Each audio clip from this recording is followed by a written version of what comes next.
अस्सलाम वालेकुम स्टूडेंट्स। आज का जो हमारा टॉपिक है दैट इज़ एएसआर। एएसआर एक एब्रीविएशन है जिसकी फुल फॉर्म है erythrocyte sedimentation rate.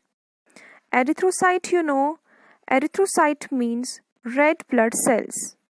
Sedimentation means settling down of red blood cells. Settle down होना यानी कि सेडिमेंट होना, जमा होना रेड सेल्स का। And rate means amount of RBCs that settle down in given time. किस रेट से, किस अमाउंट से जो रेड ब्लड सेल्स है वो सेटल डाउन हो जाती है, सेडिमेंट हो जाती है 1 घंटे में। जो इसका गिवन टाइम है दैट इज 1 आवर। अब इसकी डेफिनेशन हम देखेंगे। एएसआर को डिफाइन किया जाता है, it's defined as the rate of sedimentation of erythrocytes when a column of anticoagulated blood is allowed to stand in a vertical position. So ESR जो है it's a type of blood test. आपने देखा भी होगा किसी को भी जब पेशेंट्स आते हैं या आपके कभी भी डॉक्टर ने एडवाइस किया होता है एएसआर। सो ये एक it's a type of blood test जो मेजर करता है हाउ क्विकली आरबीसी सेटल, कितनी तेजी से जो हमारी रेड ब्लड सेल्स है वो सेटल हो जाती है, सेटल डाउन हो जाती है किसी टेस्ट ट्यूब या किसी वर्टिकल कॉलम में जब हम ब्लड सैंपल रखते हैं, लेकिन उस ब्लड सैंपल में हमने एंटीकोagulant ऐड किया होता है। सो ये एएसआर जो है ये मेजर करता है कितनी तेजी से ये रेड सेल्स जो है वो सेटल डाउन हो जाती है बॉटम पे, सेडिमेंट हो जाती है बॉटम पे 1 घंटे में। इसके बाद हम इसका प्रिंसिपल देखेंगे। इसका प्रिंसिपल क्या है? In the circulatory blood RBCs suspended होती है प्लाज्मा में, लेकिन जब हम एक ब्लड सैंपल रखते हैं जिसको हमने एंटीकोagulant ऐड किया होगा, जब हम उसको किसी वर्टिकल ट्यूब में रखते हैं, red cells being heavier than colloidal plasma settle down हो जाती है बॉटम पे। जो रेड सेल्स है बीइंग हैवियर वो सेटल डाउन हो जाती है बॉटम पे और ऊपर क्या रहता है?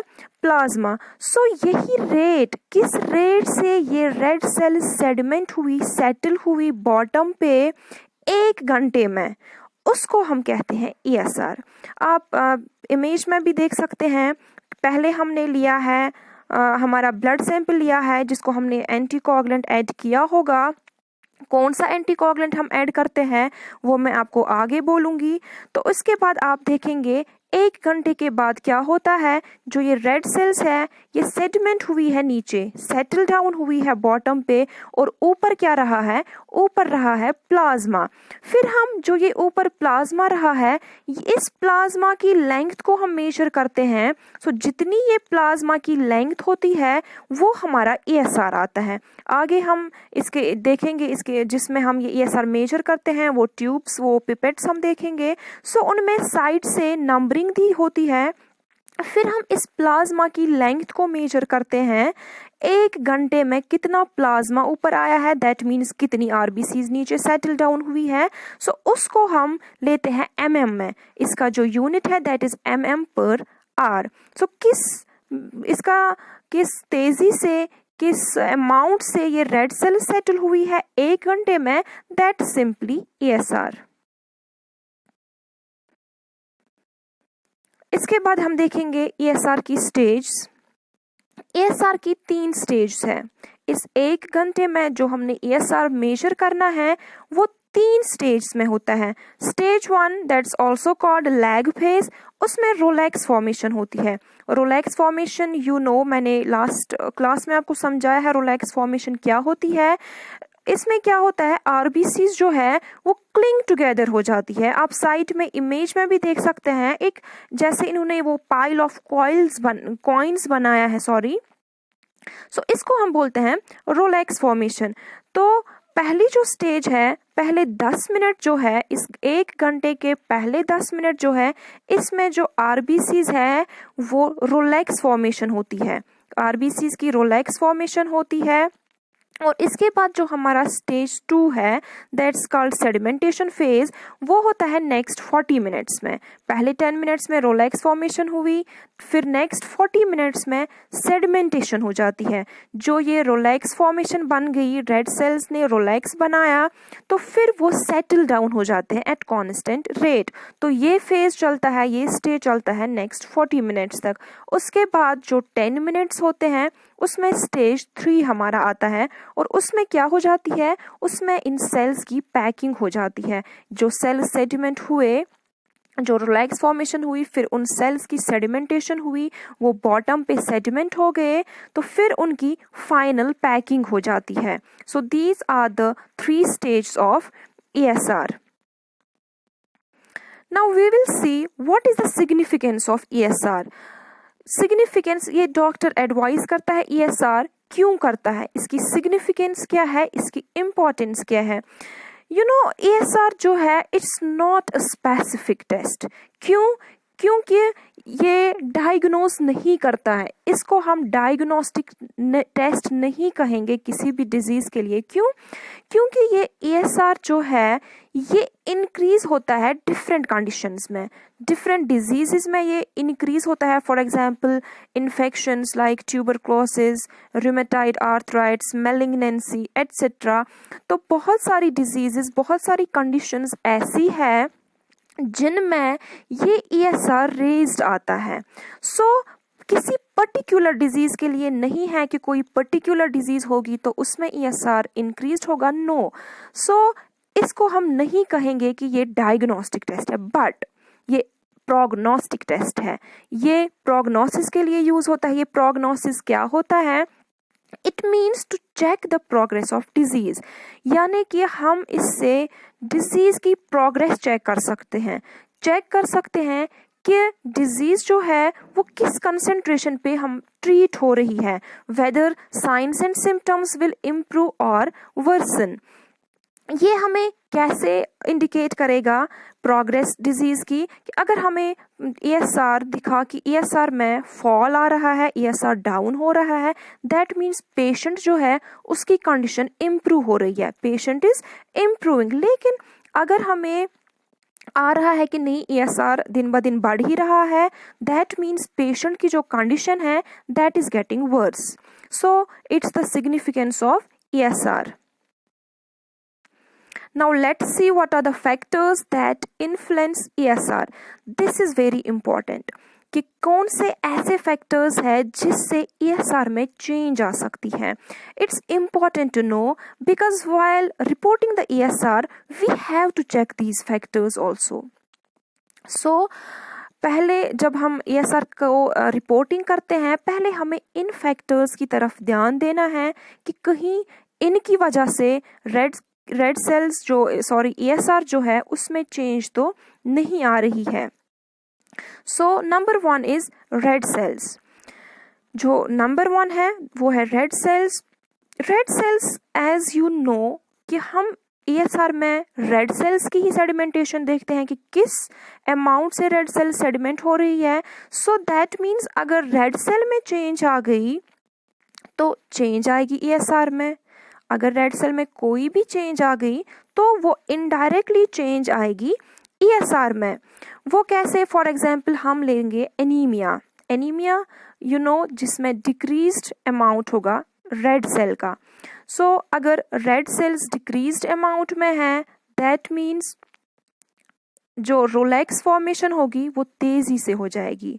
रोलैक्स फॉर्मेशन तेजी से हो जाएगी, रेड सेल्स जो है वो बॉटम की ओर तेजी से सिंक हो जाएंगे, उनकी स्पीड जो है वो ज्यादा होगी। दैट मीन्स ऊपर जो प्लाज्मा का लेंथ है वो ज्यादा होगा और हमारा ESR क्या ज्यादा होगा। इसका इनवर्स अगर हम देखेंगे पॉलीसाइथीमिया जिसमें रेड सेल्स ज्यादा होते हैं। अगर रेड सेल्स ज्यादा हुए तो रोलैक्स फॉर्मेशन ज्यादा नहीं होगी, रेड सेल्स का फॉल है वो डिक्रीज होगा और हमारा जो ESR है वो डिक्रीज होगा। इसके बाद और एक इसकी एग्जाम्पल शेप, आरबीसीज की shape. You know rouleaux formation किस वजह से होती है? It's due to biconcave shape of RBCs. So sickle cell anaemia अगर हम लेंगे, सिकल सेल एनीमिया में क्या होता है, जो रेड सेल्स की शेप है, आप साइड में इमेज भी देख सकते हैं, वो चेंज हो जाती है, बाइकॉन्केव नहीं रहती है, वो सिकल शेप्ड बनती है। सो इसमें क्या होगा, जब रेड सेल की शेप ही चेंज आ गई तो रोलैक्स फॉर्मेशन ही नहीं होगी। जब रोलैक्स फॉर्मेशन ही नहीं होगी, देयर आरबीसी जो है वो फॉल नहीं करेंगी, वो सिंक नहीं हो जाएंगी बॉटम पे, और हमारा ESR जो है वो इंक्रीज्ड आएगा। So this is the first factor. Second one is plasma composition.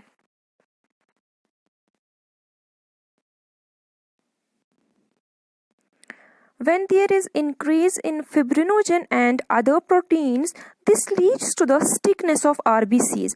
RBCs stick हो जाती है, और जब RBCs stick हो गई एक दूसरे के साथ, तो वहाँ पे जो RBCs का फॉल होगा, RBCs की जो रेट ऑफ सेडिमेंटेशन होगी वो इंक्रीज होगी। सो डायरेक्टली जब सेडिमेंटेशन रेट इंक्रीज हो गई, दैट मीन्स जो ESR है वो इंक्रीज हो गया। Next one is technical factors. Technical factors वो फैक्टर्स होते हैं जो हमारी लैब में हो सकते हैं, जो हमसे होंगे, लेबोरेटरी टेक्नीशियन से या लेबोरेटरी टेक्नीशियन की लापरवाही से होंगे, उनको हम बोलते हैं टेक्निकल फैक्टर्स। टेक्निकल फैक्टर्स में फॉर एग्जांपल हमारा टेम्परेचर, जो अगर हमने ज़्यादा हाई टेम्परेचर पे सैंपल रखा है तो उस वजह से जो सेडिमेंटेशन है वो ज़्यादा हो जाएगी और ESR हमारा रेज्ड आएगा। नेक्स्ट इसमें आता है टाइम। तो जो ही हमने ब्लड सैंपल कलेक्ट किया, हमें ये जल्दी से, हमें ये क्विकली प्रोसेस करना है with in 2 hours. With in 2 hours after collecting the sample हमारा टेस्ट जो है वो हो जाना चाहिए। अब अगर डिले हुआ भी, ये रूम टेम्परेचर पे विद इन 2 आवर्स, अब अगर डिले हुआ भी अप टू 6 आवर्स हम ये टेस्ट कर सकते हैं, but temperature should be 4 degree Celsius. So अगर हम विद इन 2 आवर्स टेस्ट नहीं कर पा रहे हैं तो हमें इसको 4 डिग्री, हमें सैंपल को 4 डिग्री सेल्सियस पे रखना है, उसके बाद हम इसका इजीली प्रोसेसिंग कर सकते हैं। इसमें और एक आता है टिल्टिंग ऑफ द ट्यूब। जो हम, जिसमें हमने ब्लड सैंपल रखा है वो टिल्ट हमें नहीं रखना है, वो स्ट्रेट होना चाहिए, पूरा खड़ा होना चाहिए, क्योंकि जब ये टिल्ट हो जाएगा तो RBC साइड से उनकी जो रेट ऑफ सेडिमेंटेशन है वो ज़्यादा आएगी, वो जल्दी से सेटल डाउन हो जाएंगे और हमारा जो ESR है वो रेज्ड आएगा। इसके अलावा भी बहुत सारे जो फैक्टर्स है लैब में हो सकते हैं। फॉर एग्जांपल सैंपल को एंटीकोगुलेंट के साथ पूरा मिक्स ना करना, etcetera. So these were the factors which influence the ESR। अब हम देखेंगे किस किस कंडीशन में ESR इंक्रीज आता है। कोई भी chronic infection, for example tuberculosis, rheumatoid arthritis and other inflammatory diseases, pregnancy, menstruation, malignancy, anaemia अभी जिसकी बात मैंने की, लेकिन एक्सेप्ट सिकल सेल एनीमिया, वो भी मैंने अभी डिफाइन किया क्यों उसमें डिक्रीज, सिकल सेल एनीमिया में क्यों डिक्रीज्ड आएगा। And last one is kidney failure. So these are the conditions जिनमें ESR इंक्रीज आता है। नाउ डिक्रीज्ड ESR की जो नॉर्मल रेंज है वो कब कम हो जाएगी? नॉर्मल रेंज से जब लो आएगा वैल्यू, वो आएगा पॉलीसाइथीमिया में, वो भी मैंने अभी डिफाइन किया, sickle cell anaemia, congestive heart failure and newborn infants. तो ये वो कंडीशंस है जिनमें ESR का जो रेंज है वो नॉर्मल से कम आता है। सो इंशाल्लाह नेक्स्ट लेक्चर में हम पढ़ेंगे कि नॉर्मल रेंज क्या है ESR का, और हमें कौन कौन से मेथड्स हैं जिनसे हम ESR कर सकते हैं। अल्लाह हाफिज़।